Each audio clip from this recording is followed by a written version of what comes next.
tous, je suis très contente de vous retrouver aujourd'hui dans une nouvelle vidéo. Nouvelle vidéo, je vais vous présenter 3 de mes lectures du mois de novembre. Ce ne sont pas les dernières, mais je pense que ce seront les dernières assez longues que j'aurai à vous présenter, puisque là, je vais me focaliser sur des nouvelles qu'il faut que je lise en service presse, et également sur l'épisode 2 de Loved by the Stars de Fanny André, dont je vais bientôt vous parler, donc normalement dans le prochain update lecture. Ce sont les romans, enfin plutôt les nouvelles et les choses dont je vais vous parler, quoi, tout simplement. Aujourd'hui, on va parler thriller, romance, fantasy, et on va commencer tout de suite avec le premier, à savoir Tout est secret de Lisa Jewell, publié chez Hauteville. C'est mon premier roman de Lisa Jewell et je l'avais acheté justement pour ça, parce que c'est une autrice que j'avais très envie de découvrir. Ça fait plusieurs fois que je vois certains de ses romans passer, et je me disais, à l'occasion, elle, il faudra que je découvre un petit peu sa plume, parce que je la vois pas mal passer. C'est une autrice de thriller qui fait pas mal parler d'elle, j'ai l'impression, ces derniers temps, et du coup, elle me tentait bien. Du coup, j'avais trouvé ce roman en occasion, et j'ai pas du tout regretté mon choix, parce que non seulement le roman lui-même m'a beaucoup plu, mais la plume m'a pas mal plu aussi, j'ai bien aimé la manière dont les choses étaient amenées. Dans ce récit, on se retrouve dans un petit quartier ou un village accolé à Bristol, je suis pas certaine d'avoir tout à fait compris, on dirait vraiment une ville à part entière, mais en tout cas c'est accolé à Bristol, donc en Angleterre. Et c'est un petit endroit assez peinard où il se passe pas grand chose. Cependant, dès le début du roman, on apprend que quelqu'un a été assassiné, mais on ne sait pas qui, et on ne le saura qu'à la fin du roman. Ce qui rend un petit peu compliqué le fait d'enquêter en tant que lectrice. Personnellement, j'ai eu beaucoup de mal à enquêter et à savoir trop où est-ce que ça allait nous mener, puisque le récit, lui, se déroule dans le passé, notamment peu de temps après que Joséphine soit revenue dans sa ville natale, et elle habite du coup avec son frère et sa belle-sœur et son chéri à elle, dans une jolie petite maison très sympa. Ils ont tout l'étage qui leur est réservé, et ça leur permet de garder leur intimité à ces deux couples. Voilà. Elle arrive en n'ayant pas forcément de travail, elle vient de passer ses derniers mois à Ibiza, enfin voilà, elle a vraiment une vie un peu de bohème jusque-là. Et Joséphine, elle va un petit peu commencer à cracouiller sur son voisin, Fitzwilliam. Son prénom c'est Tom. Tom Fitzwilliam, qui vit dans la maison d'à côté avec sa femme et son fils adolescent, et qui est le directeur du lycée, le nouveau directeur du lycée. Enfin nouveau, il est plus si nouveau que ça d'ailleurs, je dis ça, mais... Et voilà, elle va commencer à développer une attirance quasi obsessionnelle pour cet homme, et voilà, c'est à peu près tout ce que nous livre le résumé. Et on va suivre dans ce récit notamment cette fameuse Joséphine, on va suivre également le fils de Fitzwilliam, donc, qui est un adolescent, il doit avoir 15 ans si je dis pas de bêtises, et on va également suivre comme autre protagoniste une femme, non, une femme, n'importe quoi, une jeune fille aussi, c'est une adolescente qui a 16 ans et qui est une des élèves du collège où travaille Fitzwilliam. Je sais pas pourquoi je l'appelle Fitzwilliam alors que dans le bouquin on l'appelle quasiment jamais comme ça. Le récit du coup il se déroule quelques semaines avant que tout ça se déroule et qu'il y ait ce fameux meurtre dont on ignore tout, et on va suivre le quotidien de ces différents protagonistes. Ça va nous donner un petit peu des indices sur chacun ce qu'il est vraiment et sur les événements qui ont pu se passer, mais en même temps tant qu'on ne sait pas qui a été assassiné, c'est un petit peu compliqué de se dire tiens il a pu se passer ça. C'est ce que j'ai beaucoup aimé dans le récit. En fait ce que j'ai aimé c'est que c'est un récit qui nous fait vraiment suivre le quotidien de personnages, et dans tout ça, on sait qu'il est arrivé un drame, on sait qu'il y a quelque chose d'horrible qui s'est passé, et on essaye de comprendre comment ça s'est passé. Ce récit va vraiment nous permettre de en fait refaire le fil directeur entre le moment dramatique et tout ce qui s'est passé avant et qui a pu potentiellement mener à ce moment. Tout ce qui a fait que cet instant existe. Et en même temps, quand on connaît la fin, on se dit que finalement, tous ces petits éléments, c'était peut-être aussi un petit peu pour nous perdre. Mais dans le même temps, on découvre plein d'indices et ça permet un petit peu de mettre en place toute une histoire, de créer des personnages et de les creuser pas mal. C'est un récit qui est très personnel du coup, parce qu'on va vraiment aborder le chose par le prisme du quotidien des gens. Ça nous permet de nous attacher un petit peu à tous d'une certaine manière. Enfin voilà, Joséphine, moi je l'ai trouvée très attachante. Les deux adolescents c'est pareil, et chaque petit personnage qu'on va croiser sont très humains, touchants. Et du coup, on n'a presque pas envie en fait qu'il arrive un drame, on n'a pas envie de voir leur vie se faire bousculer, et en même temps, on peut pas s'empêcher de se dire que pour certains, c'est peut-être pas plus mal. Voilà, c'est un récit qui traite de plein de sujets différents. D'une certaine manière, on a notamment le harcèlement scolaire qui est abordé, qui est un sujet que moi personnellement j'estime très important, et je sais que je suis loin d'être la seule. Et on a plein d'autres thématiques comme ça qui sont abordées, qui sont particulièrement intéressantes, notamment le deuil, le fait de perdre quelqu'un et tout ce que ça engendre, notamment parce que Joséphine et son frère ont perdu leur mère il y a très peu de temps, et c'est encore très douloureux pour Joséphine. mais pas que, mais ça vous le découvrirez si vous le lisez. En tout cas, moi j'ai beaucoup aimé cette lecture, ça m'a donné très envie de découvrir d'autres œuvres de l'autrice. J'en ai d'ailleurs emprunté un ce matin à la bibliothèque, comme si c'était toi je crois, si je dis pas de bêtises, que j'ai super hâte de découvrir, d'autant plus que c'en est un que j'ai beaucoup vu passer sur les réseaux, donc forcément j'ai envie de découvrir par moi-même ce qu'il en est. Je vous invite vraiment à découvrir ce roman-ci parce que moi personnellement j'ai trouvé qu'il était très intelligemment construit, c'est le genre de récit que j'aime beaucoup, c'est ce que j'aime dans le thriller, c'est...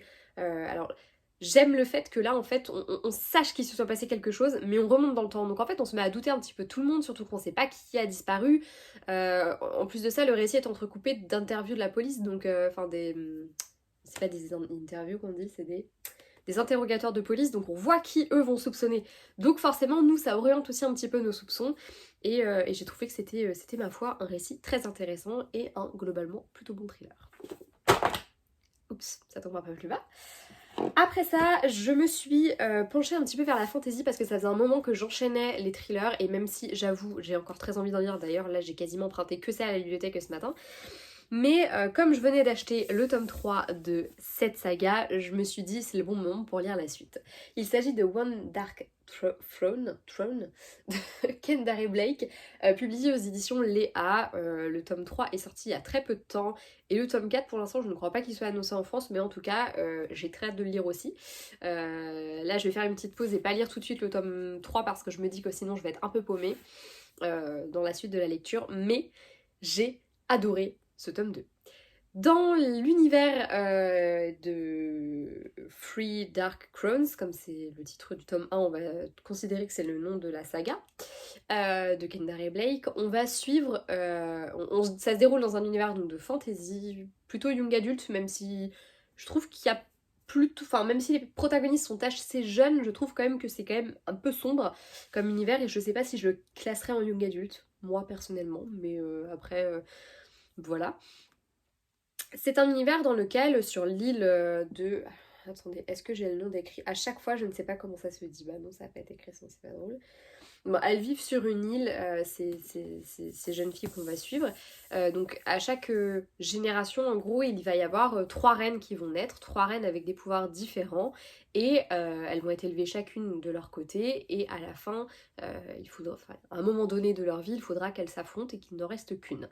Donc en gros, 3 sœurs qu'on va forcer à s'entretuer parce que c'est comme ça que c'est censé se passer, etc., etc. Cette fois-ci, on va suivre donc Mirabella, qui est une élémentaire hyper forte. Elle est d'ailleurs surnommée la reine élue parce que c'est l'élémentaire la plus forte depuis des générations. Et comparée à ses sœurs, elle est supposée avoir des pouvoirs dingues. Et en effet, c'est vrai, puisque Katharine, qui est une empoisonneuse, est pas foutue de... Enfin, on se demande comment est-ce qu'elle va survivre à un empoisonnement. Elle a beau avoir été empoisonnée toute sa vie, elle développe, elle a toujours des cicatrices à cause des empoisonnements, elle est malade après s'être gavée de poison, enfin voilà. Et de l'autre côté, on a Arsinoé qui, elle, est une naturaliste qui n'est pas foutue de faire pousser une plante, qui n'a toujours pas de familier.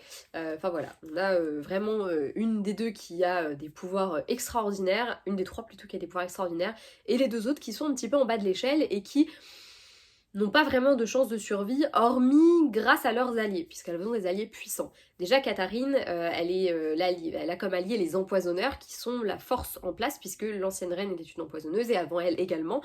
Donc, elle a ce bagage-là qui fait que les empoisonneurs, ils n'ont pas envie de laisser leur place en disparaissant du conseil, etc. Puisqu'évidemment, la nouvelle reine, elle crée son conseil autour d'elle. Le conseil, c'est eux qui règlent, enfin, qui font toute la politique de la ville, hein, qu'on se le dise directement. Mirabella, elle a le soutien du temple. Le temple, c'est, on va dire, la figure religieuse de cet univers. Et Arsinoé, elle a notamment une naturaliste très puissante parmi ses alliés, puisque le personnage de Jules, elle a des pouvoirs de dingue. Elle a un familier qui est très fort, c'est un cougar, c'est assez badass hein, comme familier, parce que le familier, on a quand même un minimum de contrôle sur lui, donc ça... Voilà, ça prouve qu'elle a un pouvoir assez fou. Et ouais voilà, non, on a des personnages qui sont très intéressants, mais, et c'est déjà ce que j'avais trouvé dans le tome 1, je trouve qu'on s'y attache assez peu. Je trouve que c'est des personnages... alors est-ce que c'est fait exprès parce que dans l'idée il y en a une qui est censée mourir? Je ne sais pas. Mais en tout cas, j'ai toujours autant de mal à m'accrocher à ces personnages. Par contre, L'univers que j'avais déjà adoré dans le tome 1, je l'ai adoré encore plus ici, je trouve qu'il est d'autant plus creusé, on aborde encore un peu plus beaucoup de petits détails qui mettent à jour plein de complots différents et plein de petits secrets. J'ai vraiment aimé l'action également, je trouve que même dans des moments plus lents, on arrive à ne pas s'ennuyer et il se passe toujours quelque chose. Je trouve vraiment que c'est une franchement, c'est une saga que j'aime beaucoup par rapport à l'univers et par rapport à ce qu'elle raconte. J'ai très hâte de voir la suite, ça me fait un peu peur et en même temps j'ai super hâte parce que je pense que on va poursuivre sur cette lancée que j'aime terriblement. J'aime vraiment les tournants que ça prend. Je trouve que les personnages évoluent énormément, mais vraiment un truc de fou. Mais encore une fois, je suis un peu déçue de ne pas m'attacher plus que ça à eux. Il y a vraiment des passages où en fait je survole et voilà, à la fin il se passe un truc un peu triste, enfin, qui est censé être triste. J'ai pas été émue plus que ça, alors que pourtant, si je m'étais vraiment attachée au personnage, je suis sûre, me connaissant, que j'aurais chialé. Et là, ça n'a pas été le cas, et c'est, on va dire, le petit bémol de cette histoire. À part ça, vraiment, comme je vous l'ai dit, l'histoire, elle est géniale. La narration, je la trouve hyper prenante, hyper addictive et très sympa. J'aime vraiment beaucoup ce que ça nous raconte, ce que cette histoire nous raconte. Je trouve qu'il y a quand même des scènes qui sont assez sombres quand même. Donc c'est pour ça que moi, pour moi, je le qualifierais pas forcément de roman young adult. N'hésitez pas, vous, à me donner vos avis si vous l'avez lu et dans quoi est-ce que vous le classeriez, vous. Est-ce que vous le laisseriez juste dans la fantasy? Est-ce que pour vous c'est plus du young adulte? Dites-moi, mais moi j'ai tendance à quand même... Je situerais pas en fantasy pure en même temps, tu vois. Je trouve qu'il y a un côté un petit peu... Je ne sais pas. Mais en tout cas, j'ai adoré ce roman et j'ai très hâte de lire la suite. Et très hâte surtout que le tome 4 soit traduit. Ensuite, je suis passée à la romance et je peux donc officiellement dire que j'ai lu ma première vraie romance de Noël. Je sais pas si vous vous rappelez, mais j'avais lu De tous nos cœurs de Tracy Brogan il y a quelques temps et en fait, c'était pas du tout une romance de Noël, même si ça se passait en hiver, etc. Il n'y avait pas du tout la magie de Noël comme je l'attendais. Ici, on a la magie de Noël. Il s'agit de Love is in the Snow d'Alfreda Henry, publié chez HarperCollins. Et c'est un récit dans lequel nous allons suivre Juliette, une jeune autrice qui a eu le cœur brisé par son ex, qui n'arrive pas à s'en remettre et qui, un an après, continue un petit peu de patauger au point qu'elle est incapable d'écrire une ligne, elle n'arrive plus à écrire et là elle va devoir rendre un roman bientôt donc il va falloir qu'elle se bouge les fesses mais elle n'y arrive pas, elle est bloquée, la page blanche, enfin voilà, je pense que si vous écrivez un petit peu, vous savez ce que c'est, et puis si vous n'écrivez pas, vous savez ce que c'est une panne de lecture par exemple. Je pense que ce sont des choses qui peuvent se ressembler pas mal. Heureusement, elle a une meilleure amie géniale qui va lui offrir des vacances dans un petit chalet à la neige, au milieu d'une part, pour qu'elle puisse non seulement se ressourcer, mais aussi en fait penser à autre chose, passer à autre chose, faire d'autres choses, être dans une ambiance différente de son quotidien, et ça pourrait potentiellement lui faire du bien. Le résultat est là puisque Juliette là-bas va découvrir déjà un univers super sympa, elle arrive dans un petit chalet trop mignon, il y a de la neige, enfin, voilà, il y a vraiment tout. Et en plus de ça, elle va rencontrer Sawyer. Sawyer, il est le père d'une jeune fille de 14 ans, il est un peu le cliché du bûcheron avec ses chemises à carreaux, en plus de ça il travaille dans une scierie, j'ai envie de dire, voilà. Hein. Mais Sawyer surtout, il parvient un petit peu à fendiller la carapace de Juliette, et ceci pour le meilleur et pour le pire. Franchement, j'ai adoré ce petit roman, je trouvais qu'il était super sympa, je me suis régalée à le lire. J'avais lu j'avais lu sa duologie Love Forever d'Alfred Henry, j'avais déjà lu, donc c'est les deux seuls romans je crois que j'ai lus. J'avais moyennement aimé, j'avais trouvé ça sympa mais sans plus. Mais là pour le coup, elle est remontée carrément dans mon cœur parce que j'ai vraiment beaucoup aimé. Déjà le personnage de Juliette, le fait que ce soit une autrice, j'ai trouvé que c'était très bien amené, intelligent, très sympa. J'ai aimé le fait qu'on aborde les thématiques de l'écriture, pas juste elle écrit son roman, basta. Non, à un moment donné, elle évoque avec d'autres personnages la manière dont elle construit un récit, voilà, elle va un petit peu creuser les différentes étapes de l'édition, etc. Et je trouve ça hyper intéressant. Moi personnellement, qui suis très intéressée par le milieu puisque j'écris également, forcément c'est des trucs soit dans lesquels je vais me retrouver, soit des trucs où je me dis ah tiens ça peut être intéressant à noter, parce que ça relève du conseil et c'est super sympa. La romance, je la trouve hyper douce, toute doudou, toute mignonne, toute choupie, et en même temps un peu sexy, elle est drôle, les personnages sont très touchants et je trouve qu'ils... En fait, j'y crois tout simplement. Moi, comme je vous le dis souvent, une romance, pour qu'elle fonctionne avec moi, faut que j'y croie. C'est bourré de clichés, c'est une romance de Noël. De toute façon, une romance de Noël, par définition, c'est bourré de clichés. Mais moi, j'adore, et je trouve que les clichés sont très bien foutus. Il y a même des moments où, encore une fois, l'autrice se moque un petit peu de ces clichés-là, et je trouve ça génial. J'adore quand les auteurs font ça, et mettent en avant certains clichés pour un peu les démonter, enfin voilà, que les personnages les démontent un petit peu. J'ai trouvé qu'ici ça matchait complètement, c'est un récit que j'ai lu assez rapidement parce que j'étais à fond dedans, j'avais envie de connaître le fin mot de l'histoire même si j'avais assez peu de doutes sur le sujet, mais surtout j'avais envie en fait à chaque fois de retrouver ces personnages, c'était ma lecture un peu doudou, je le lisais en même temps que One Dark Throne, donc le premier je l'emmenais, enfin lui je l'emmenais avec moi là, le livre de fantasy, et celui-ci je le laissais à la maison et le soir avant d'aller me coucher je me lisais 2-3 chapitres, et puis la fin je l'ai dévoré parce qu'une fois que j'avais fini l'autre, bah de toute façon j'avais plus que celui-ci à lire, et franchement j'avais trop de mal à le lâcher parce que j'étais à fond dedans, et voilà, c'est un roman que l'on quitte un peu ému. J'ai versé ma larme lors de la lecture de l'épilogue que j'ai trouvé hyper touchante, et je trouvais que ça allait dedans, et il y a des fois des épilogues de romances que je trouve un peu cucul-la-praline, genre en mode tu les retrouves 3 ans plus tard, ils ont 4 gamins, enfin voilà, et puis on voit un petit moment de... Je suis pas hyper fan généralement des épilogues de romances, je trouve ça toujours un peu de trop, et je vois pas l'intérêt de nous montrer... la super romance à la fin, enfin je sais pas, je comprends pas. Après il y a des fois où c'est des chapitres qui... Enfin, généralement c'est des chapitres qui m'émeuvent quand même, hein. Mais en même temps je trouve ça toujours ultra cucu et je le lis toujours avec un sourire un peu ironique à la tronche. Bah là pas du tout. Là j'ai trouvé qu'il était parfait, il était beau, il était doux, il était trop mignon et j'ai surkiffé. Et c'est rare parce que, voilà, si je le souligne c'est vraiment que... C'est quelque chose qui m'a marqué dans ma lecture, alors que d'habitude, justement, c'est le moment où, enfin, limite, je fermerai le livre à ce moment-là, je sais que je louperai rien de particulier. C'est le concept d'un épilogue, hein, vous me direz. Mais surtout que j'aurais pas le sentiment que ça apporte quoi que ce soit à l'histoire. Là, j'ai trouvé que d'une certaine manière, si. Et pour moi, la boucle était un petit peu bouclée avec cet épilogue, et j'ai adoré ce récit. Il faudrait que je me renseigne parce qu'il y a un autre couple qui se dessine un petit peu à l'horizon, et je ne sais pas si l'autrice a écrit un roman sur ces personnages.